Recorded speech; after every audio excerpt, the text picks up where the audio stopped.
A puertas de cumplir 100 días al mando del Estado, el gobierno recibe una buena noticia desde Medio Oriente: el fin del conflicto entre Estados Unidos e Irán, causante del bencinazo que desmoronó rápidamente la aprobación del mandatario José Antonio Kast. Vendría además acompañado por una baja en el precio de los combustibles esta noticia. Pero en el plano local, el ministro Jorge Quirós sigue entrampado en la polémica por su tono tras disparar contra el expresidente Gabriel Boric por el asunto del CAE. Sin embargo, el titular de Hacienda justificó el estilo de sus declaraciones. Hubo una crítica a mi lenguaje, pero yo quiero decirles, y cualquier persona que haya escuchado lo que dije, mi lenguaje son los datos. Ese es mi lenguaje.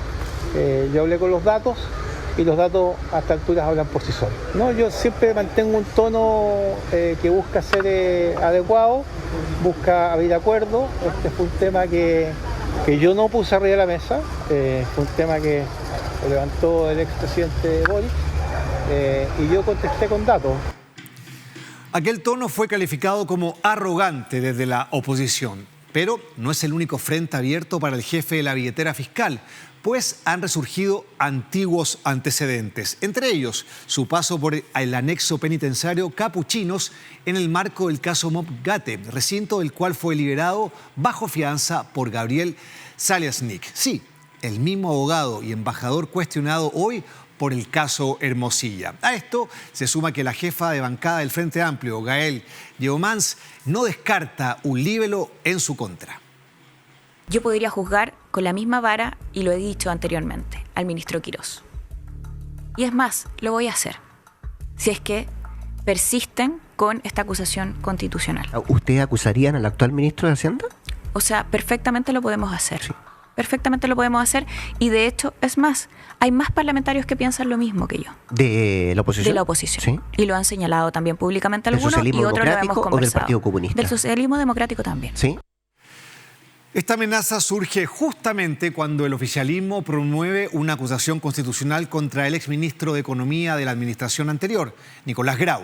Todo esto tensiona la conversación en el Senado, alejando la posibilidad de un acuerdo para las reformas tributarias. La paciencia entre los parlamentarios lentamente se agota. Así comenzamos esta semana con Cadena Nacional.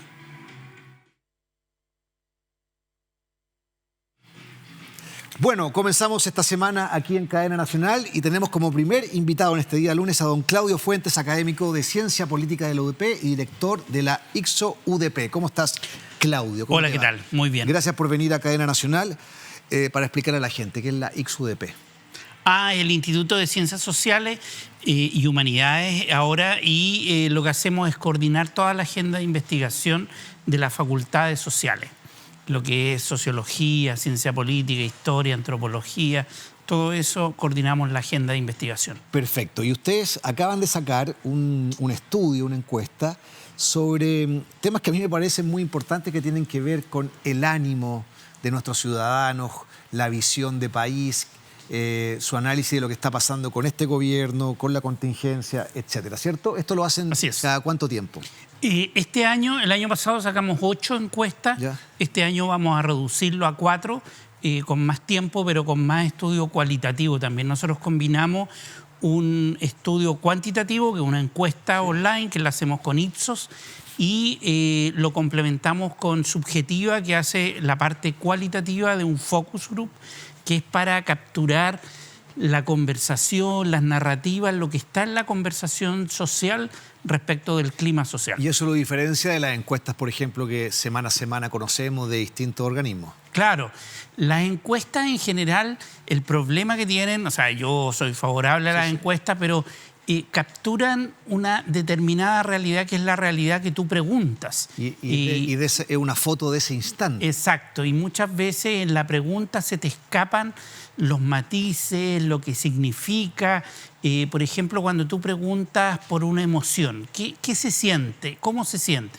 Por ejemplo, preguntamos en esta encuesta ¿cómo se siente la gente? ¿Qué emoción es la que domina hoy día? Y la principal es preocupación. Mira, esa es la primera ¿Ya? gráfica que tenemos preparada de este estudio. Claro, entonces ahí vemos que es la preocupación seguido de la esperanza y el optimismo. En general, las emociones más negativas son las dominantes: preocupación, frustración, angustia, Pero acá entre la resignación. segunda y la tercera suman el 25%, se acercan a la preocupación. Claro, Ahora, entonces perdón, si vemos las 6 primeras, son 4 negativas. son Y 4 esas negativas, ventajas, si las claro. juntamos todas. Sí. Efectivamente, es como 2/3 son más negativas que positivas. Pero en un estudio cualitativo, lo que tú puedes es abrir esa caja de qué le preocupa a usted, porque decir preocupación Sí. puede ser la preocupación de seguridad ciudadana, puede ser la economía. O me preocupa quién va a ganar el mundial, da lo mismo. Exacto. O sea, no sé, exacto. Entonces, eso te permite la mezcla de lo cual y con lo cuanti. Eso es lo que hacemos. Y en ese doble clic, ¿qué vieron? Vemos que, contrariamente a lo que pensábamos que desde marzo en adelante la agenda económica se tomó al país y se tomó a las élites, ¿cierto? A la élite política principalmente, por la megareforma, por el tema económico, por el tema de la conversación sobre la deuda pública. Sin embargo, cuando tú preguntas ¿qué es lo que más le preocupa y dónde deberían estar los ejes prioritarios del gobierno? Están en la delincuencia. Entonces, no es que se haya pasado a segundo plano, siguió en un primer plano muy dominante, así como 20 puntos sobre preocupaciones económicas, y por lo tanto sigue estando en el eje. Y yo creo que por eso gran parte de lo que fueron los primeros 3 meses del gobierno cometieron el error de improvisar en el eje dominante de preocupación para la ciudadanía. Fíjate que es interesante eso porque genera una brecha entre expectativa y resultado. O sea, la gente, este estudio demuestra que principalmente votó por presidente Kast por el tema de la seguridad. O sea, que es muy importante. Fue la bandera de campaña. Así es. Y lo que pasó fue que fue la ministra que duró menos en la historia del regreso a la democracia junto a la ministra vocera. Entonces, ahí claramente hay un tema preocupante para este gobierno. Después, fíjate que leo acá interesante, el 70% cree que el Estado debería intervenir bastante. 47%, o garantizar todo, 24% la economía y el bienestar de los chilenos. O sea, a la gente le interesa una presencia del Estado en su día a día, la intervención de la economía, etcétera. Déjame, yo creo que esta va a ser la cuña de mi entrevista. El A reel ver, se dice ahora, el reel. El gobierno vino acá con una agenda. Yo creo que este es un gobierno refundacional desde el punto de vista político. ¿Por qué? Porque viene a reconfigurar los fundamentos de lo que es la sociedad. ¿Y cuál es eso? Es apostar por el mercado. O sea, ve inmediatamente que asuma el gobierno, dice, aquí hay que hacer recortes significativos, y además hay que confiar en que el crecimiento, el mercado va a garantizarnos crecimiento, empleo, prosperidad, desarrollo, ¿cierto? Y eso es una refundación en relación a lo que veíamos en los últimos 30 años, donde el rol del Estado adquiere cada vez más protagonismo en las garantías sociales. En salud se llamó auge, en las pensiones se llamó PGU, en la educación, educación gratuidad. Entonces hay ejes fundantes en donde aumentó la carga estatal para financiar esas garantías sociales. Ahora bien, viene a cambiar ese relato. ¿Qué es lo que nos interesó? Preguntarle a la sociedad cuánto dispuesta está a creer eso, es decir, si realmente cree en ese modelo o si todavía confía en que el Estado es el que garantiza. Y en general, y esto es muy consistente con otros estudios, es la sociedad le otorga al Estado un rol significativo en las garantías Ahí sociales. está la gráfica en relación a lo que dices. Ahí está. En el fondo, la pregunta, existen distintas opiniones sobre cuánto debería intervenir el Estado en la sociedad. En su opinión, le pregunta al encuestado, ¿cuánto debería intervenir el Estado en la economía y en el bienestar de los chilenos? Y vemos bastante, 47%, mucho, 24%, es decir, 70% en pos del Estado. Exacto. Algo, el 23%, poco, 4%, nada, 2%.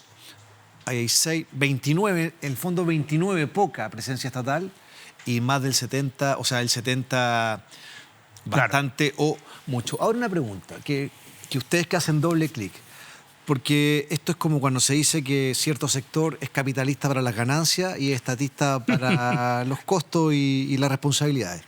El chileno que dice esto también quiere que suban los impuestos, también quiere que haya un Estado más solidario, que a los que nos va bien colaboremos más para abajo. ¿Cómo es? ¿Se cruzan ahí? ¿Hay coherencia?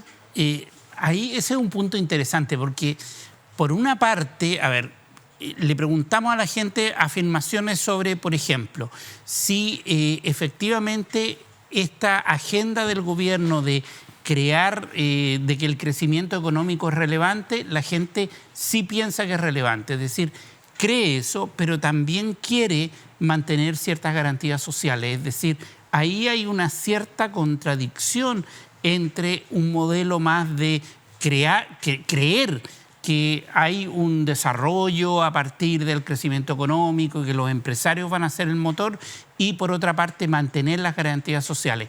Hay una tensión. Lo segundo es que, en general, el discurso que ha tenido la oposición de que esto beneficia a los grandes empresarios es aceptado por la ciudadanía.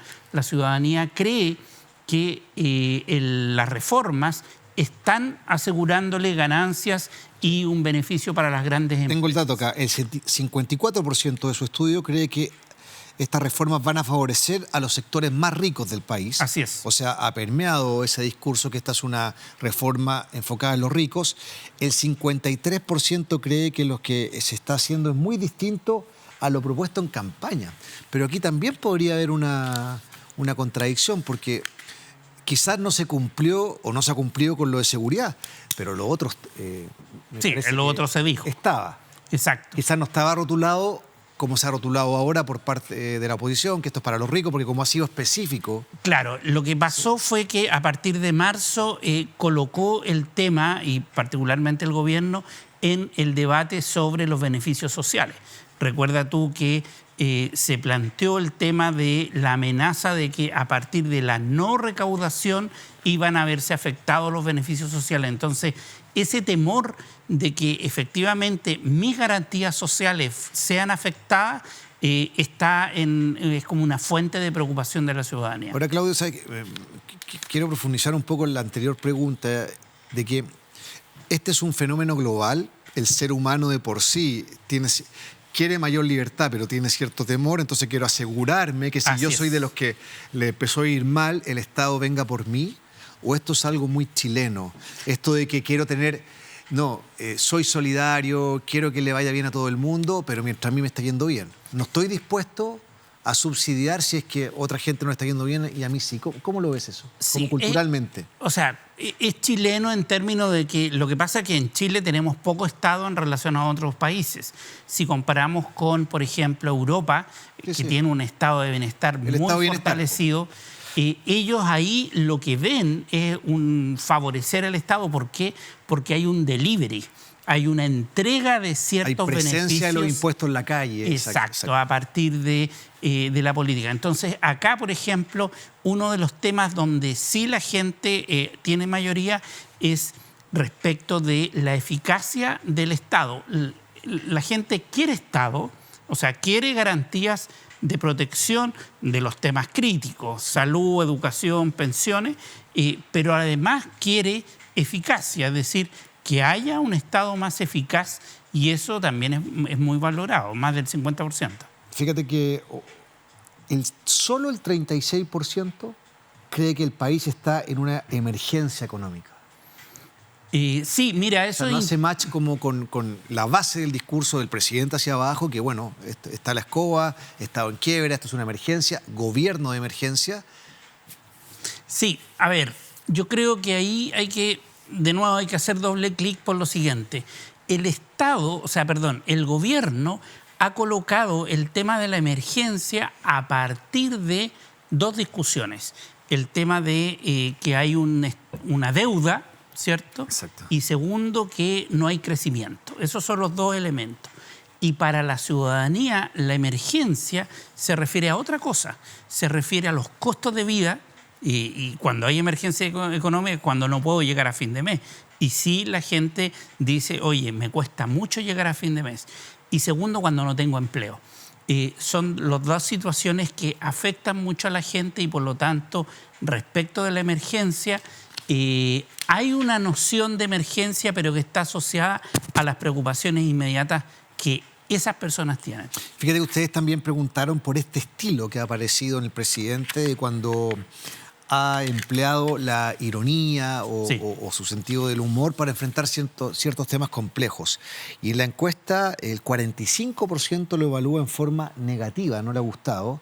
Además, el 45% también dice que el gobierno del presidente Kast ha sido peor de lo esperado. Sí, mira, ahí en general, de ese dato de la evaluación del gobierno, lo interesante es cruzarlo con el voto. ¿Por qué? Porque ahí porque es esperable que alguien que no votó por Kast diga que es peor de lo esperado. O sea, eso yo creo que en general, y de hecho el 80 y tanto % de los que votaron por Jara dicen que es peor.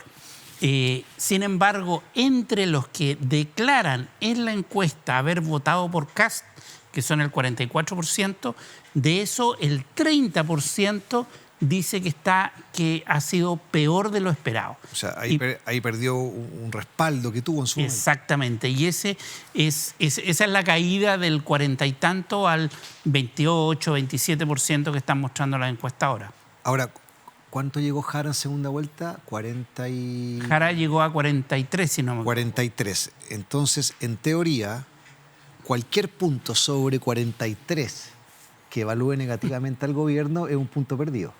Efectivamente, sí. Ahora tienes que tomar en cuenta, ahí hay que tener, una cosa es la cantidad de gente que fue a votar, otra cosa es el total, el universo electoral, que es distinto en la sociedad. Por lo tanto, hay que pensar en un 28% más o menos. Perfecto.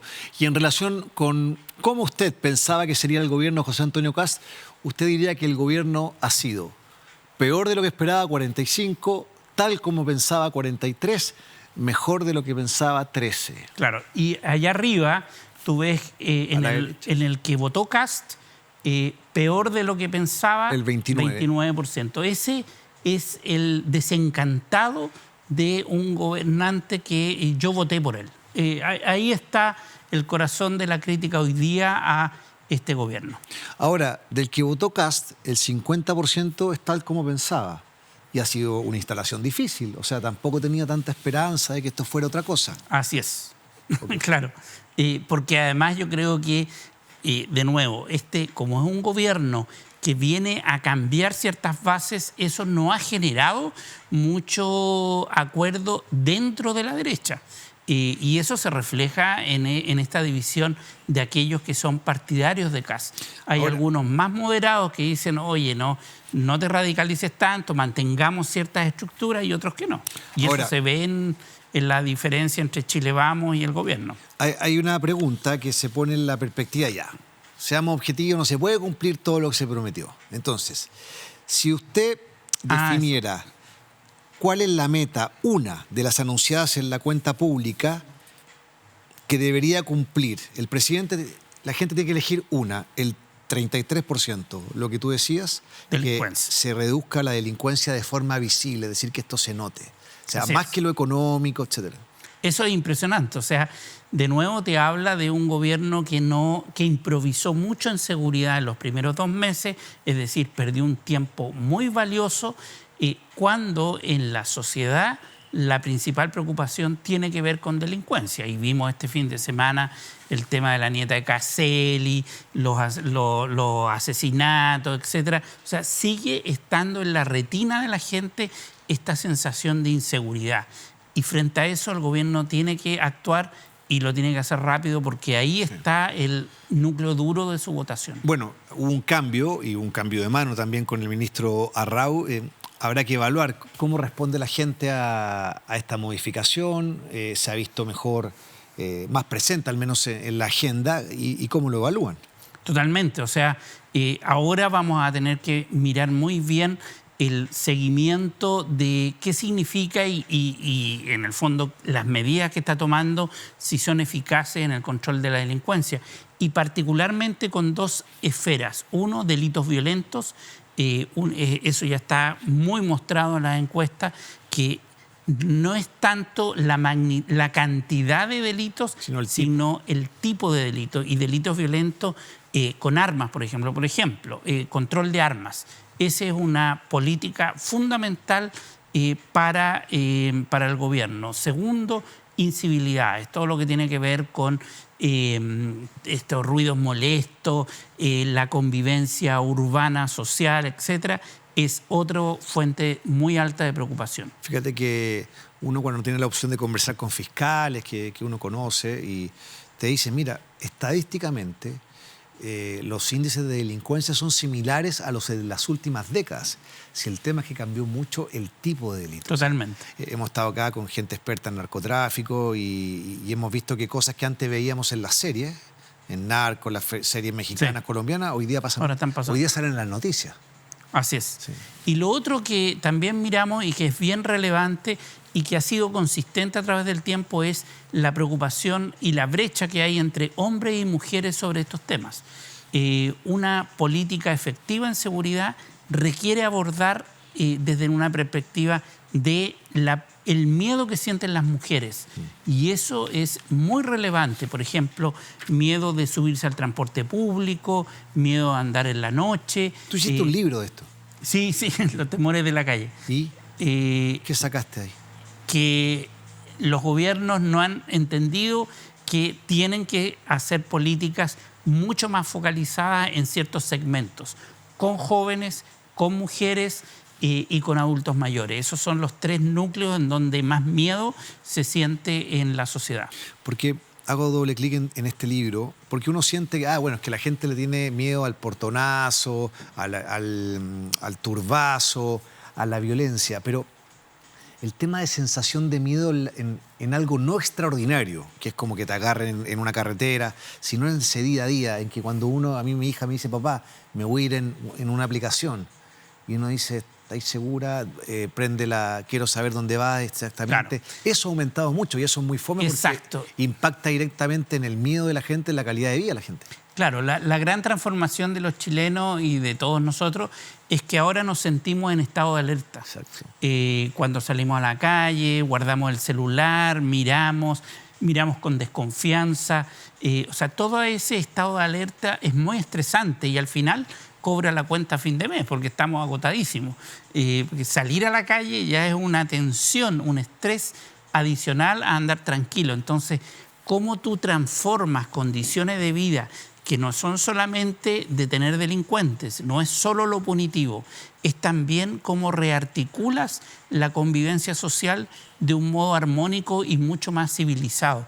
Eso es lo que se está perdiendo en Chile. Fíjate que para aquellos que nos estén viendo y que piensen, pero eso es un poquito de cómo recursos humanos, cómo se siente la gente. Hace como 2 semanas estuvo en Chile uno de los principales profesores de la Cátedra de Felicidad en Harvard, que es una de las cátedras donde hay más alumnos inscritos para los selectivos, o sea, que se quiere meter todo el mundo ahí, y que hoy día la felicidad del ciudadano se vincula directamente a la última línea de los negocios. O sea, está recontra comprobado ya que gente que es feliz en su trabajo es más productiva. Ya no tiene que ver con esto del buen clima laboral, para que nos llevemos bien y así trabajan mejor los equipos. No. Usted tiene un país feliz, ese país le va mejor. Usted tiene una empresa feliz, a esa empresa le va mejor. Totalmente. Entonces esto erosiona todo eso. Totalmente, y eso te lleva a que el problema de las altas tasas de temor, Chile es uno de los países que siente más miedo en el mundo, pese a que los niveles de delincuencia no son tan altas. Y eso se explica, básicamente, esa brecha por el tipo de convivencia que tenemos y por lo tanto tienes que cambiar los entornos donde convive. Eso es una política muy relevante. Por lo tanto, las políticas públicas tienen que vincular esferas: la vivienda, el desarrollo urbano, todo lo que tiene que ver con la actividad física, por ejemplo, ocupar el espacio. Eso es muy clave para disminuir las sensaciones de temor. Fíjate que acá estoy revisando lo que apareció en Criteria, ¿cierto? Otra encuesta importante en relación a lo que ha ocurrido, la gran noticia de la semana pasada en términos de contingencia, que fue lo del CAE, ¿cierto? Los embargos de estas cuentas. El 42% de los encuestados dice que está de acuerdo con que se embargue a personas que sí tienen para pagar.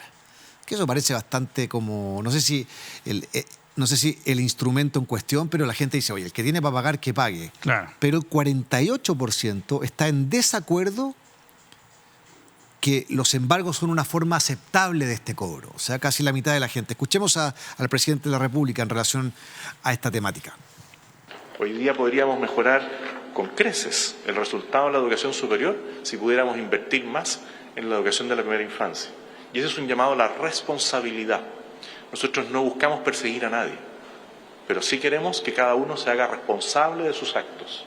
Ese es un llamado a quien tiene hoy día una deuda, ese es un llamado al que hoy día tiene posibilidad de estudiar y no ocupa el espacio para estudiar, sino que piensa que con violencia va a lograr un resultado distinto al que tiene hoy día.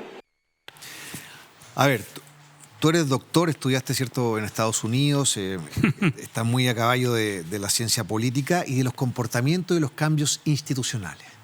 Esto del CAE, esto del bencinazo que se traspasa completamente al ciudadano y no se utilizan otros instrumentos como el MEDCO, etc. Esto de decir, usted debe, vamos, como si fuéramos un banco, una tarjeta de crédito, vamos y sacamos la plata. Es un cambio estructural de cómo se ve la organización del Estado, del rol que debe tener un poco como medio policial financiero, o son elementos puntuales, aislados. ¿Cómo lo ves? No, o sea, esto es parte, yo creo, que de un tipo de política, un tipo de hacer política que se llama, y eso lo conocemos en los años 80, terapia de shock. O sea, cuando tú tomas decisiones muy bruscas y señalando, oye, aquí no teníamos otro camino porque eso es lo otro. Se plantea como que no hay otro camino. El único camino posible era aumentar el costo de la benzina. No había otra solución. Y con el caso del CAE, del cobro, también se está planteando la misma. Entonces, la lógica de la terapia de shock es parte de la estrategia política que está usando el gobierno. Y eso a uno le puede gustar o no. Yo creo que en el caso... En ambos casos, si tú te fijas, algunos actores han dicho, ya, está bien, es legítimo cobrarles. El punto es cómo les va a cobrar, bajo qué condiciones. ¿Los deja sin sueldo de un día para otro, sin nada, sin cero? ¿O repacta, pacta, llamas al acuerdo, etcétera?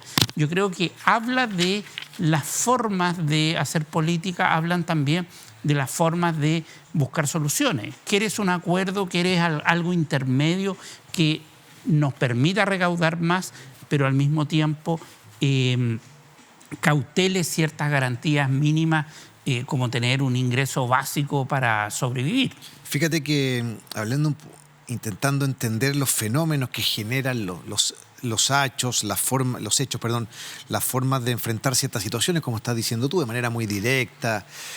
Surgió en las últimas horas en redes sociales un abogado que señala, me han preguntado mucha gente, ¿qué pasa si me suicido con mis deudas? Con esto, ¿van a ir a las cuentas a sacarlo? ¿O desaparece? O sea, imagínate a la temática que lleva. No, claro, o sea, yo creo que... que en todo caso no tengo idea qué pasa, pero yo tampoco. O sea, pero creo que la radicalización... Ahora, esto es parte de un tiempo político que estamos viviendo. Mira, ahí está el titular. Si me suicido, traspaso mis deudas, expertos alertan impacto en salud mental tras embargo del CAE. Claro. No, yo creo que esto habla también de la radicalización a la que hemos llegado, en el fondo. O sea, estamos en un ambiente políticamente muy polarizado donde tú tienes así como opciones extremas. No hay espacios para llegar a acuerdos, no hay espacio para buscar soluciones intermedias. Eso hoy día no está expuesto. Es o esto, un todo o nada. De hecho, en la mega reforma, fíjate tú, o sea, yo gano por un voto, todo o nada, yo no voy a ir a buscar más votos. ¿Por qué? Porque con eso me basta. Entonces, eso genera en el mediano plazo un tensionamiento de la política en el fondo. Ahora, el tema es que ese tipo de propuestas, que algunos llaman populistas, da lo mismo de izquierda, de derecha, tienen adhesión, o sea, no solamente en Chile, le va bien electoralmente a los candidatos que tienen un discurso que es más, no sé llamarlo extremo, pero más directo en la conexión de lo que, comillas, le interesa a la gente. A mí me encanta cuando los expertos o los políticos dicen, no, lo que la gente quiere, como si tuvieran un barómetro y directo con cada hogar. Y uno conversa, ¿sí? Y todo el mundo te dice, la gente que está ahí, que pasa por ese sillón, nosotros llevamos más de, no sé, unos 100 invitados, y todos te dicen, para las grandes reformas se necesita diálogo, hay que intentar llegar a acuerdos, son mega estructuras de arquitectura de Estado que no se pueden cambiar de un día para otro, pero después los que pregonan que sea por un voto, ganan contundentemente, por ejemplo, en este caso una elección. Entonces, sí, o sea, efectivamente estamos en un tiempo donde uno se gobierna más por eslogan que por políticas públicas. Eso lo vimos en la última elección. O sea, esto de vamos a echar a 300.000, les queda ahí una cuenta regresiva. Y era absurdo, o sea, era realmente absurdo porque uno sabe que el 11 de marzo no iban a irse los 300.000. Sin embargo, estamos en esa lógica en donde hay ofertones y gracias a las redes sociales, gracias a la comunicación rápida, estas cosas entran en la conversación social. Y eso es lamentable para la democracia, pero tenemos que convivir y tratar de desarrollar estrategias para mejorar ese tipo de situaciones. ¿Han hecho o se viene en camino? Porque la encuesta de evaluación del gabinete sale desaprobado, todo, y ahí el que sale peor siempre es el ministro Quirós, que en todo caso es como la tónica de todos los ministros de Hacienda, porque no sé con quién conversábamos el otro día, a nadie lo quieren mucho, tampoco son muy simpáticos, es parte de... Y yo empecé a hacer, mientras escuchaba, empecé a hacer con mi memoria desde Alejandro Fox en adelante, que uno podrá decir, sí, que Alejandro Fox en general no era muy... tremendamente, técnicamente impecable, gran economista, pero no era el dicharachero del gabinete, no, y etcétera. Es un perfil. Pero, por ejemplo, este estilo ejecutivo del ministro, que lo escuchábamos en la editorial, ahí en el reel, que él dice, bueno, mi estilo son los datos. ¿A la gente eso le molestará? ¿Le gustará tener el dueño de la billetera que sea así como un gerente de finanzas tradicional de una empresa? Yo creo que no le gusta a la gente. O sea, porque te deshumaniza. Y eso yo creo que es muy sensible a la población. Yo creo que la ciudadanía en general no le gusta a alguien que no tiene sentimiento en el fondo, que dice, no, esto es así. Y eso, por ejemplo, lo de las carreras profesionales. No, búsquese una carrera que sea rentable. Eso es echarse a 70% de la educación superior al bolsillo. Bueno, y el factor vocacional.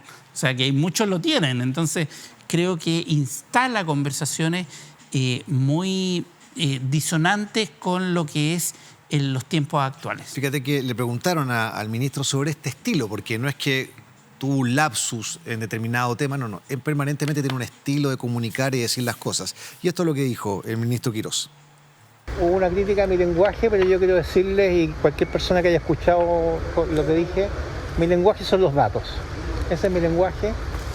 Yo hablé con los datos, y los datos a estas alturas hablan por sí solos. No, yo siempre mantengo un tono que busca ser adecuado, busca abrir acuerdos. Este fue un tema que yo no puse arriba de la mesa, fue un tema que lo levantó el expresidente Boric, y yo contesté con datos.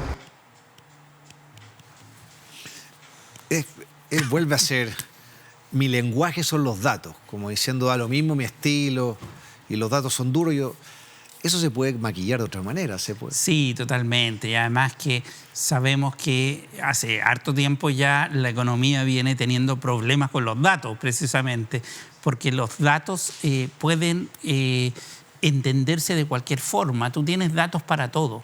Y ese es el gran problema para Quirós, que que va a tener que enfrentar situaciones políticas y sociales en donde los datos no son suficientes. Fíjate que para cerrar, la CEP, la última CEP, el 66% de los encuestados cree que los políticos debieran priorizar los acuerdos aunque tengan que ceder en sus posiciones ideológicas en relación a los grandes temas.